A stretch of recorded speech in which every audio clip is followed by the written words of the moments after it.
POCSO കേസിൽ റിമാൻഡിൽ കഴിയുന്ന സ്നേഹ മെർലിനെതിരെ വീണ്ടും കേസ്. 12-കാരിയുടെ സഹോദരനെയും സ്നേഹ ലൈംഗിക പീഡനത്തിന് ഇരയാക്കിയെന്ന് കണ്ടെത്തൽ. നിർബന്ധിച്ച് ലൈംഗികമായി ഉപയോഗിച്ചെന്ന് 15-കാരന്റെ മൊഴി.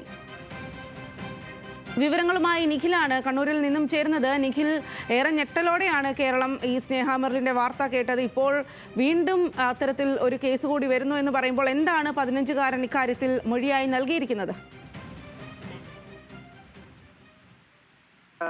3-ാം തീയതി പെൺകുട്ടിയെ പീഡിപ്പിച്ച കേസിൽ അറസ്റ്റിലായ സ്നേഹ മെർലിനെതിരെ ഈ പെൺകുട്ടിയുടെ സഹോദരൻ തന്നെയാണ് തന്നെയും ഇത്തരത്തിൽ ലൈംഗികമായി ഉപയോഗിച്ചു എന്ന വെളിപ്പെടുത്തലുമായി വന്നിരിക്കുന്നത്.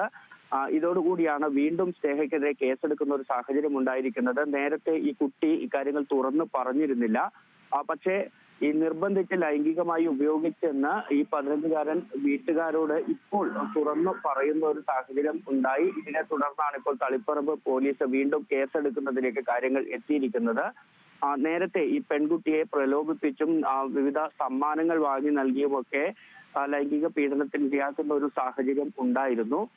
മാത്രമല്ല മറ്റ് ചില കുട്ടികളെ കൂടി ഇത്തരത്തിൽ സ്നേഹ ലൈംഗികമായി ഉപയോഗിച്ചു എന്ന കാര്യത്തിലും വിവരങ്ങൾ പുറത്തു വന്നിരുന്നു. എന്നാൽ അതൊന്നും പരാതികളായി വരാത്ത ഒരു സാഹചര്യം ഉണ്ടായിരുന്നു. പക്ഷെ ഇപ്പോൾ നേരത്തെ പീഡനത്തിനിരയായ 12-കാരിയുടെ സഹോദരനായ 15 വയസ്സുകാരനാണ് കാര്യങ്ങൾ തുറന്ന് പറയുന്ന ഒരു സാഹചര്യം ഉണ്ടായത്. ഇതോടുകൂടിയാണ് സ്നേഹയ്ക്കെതിരെ വീണ്ടും ഇത്തരത്തിൽ പോക്സോ വകുപ്പ് ചുമത്തി കേസെടുത്തിരിക്കുന്നത്. ശരി നിഖിൽ, പോക്സോ കേസിൽ അറസ്റ്റിലായ സ്നേഹ മെർലിനെതിരെ വീണ്ടും കേസ്. 12-കാരിയുടെ സഹോദരനെയും സ്നേഹ ലൈംഗിക പീഡനത്തിന് ഇരയാക്കിയെന്നാണ് ഇപ്പോൾ കണ്ടെത്തൽ.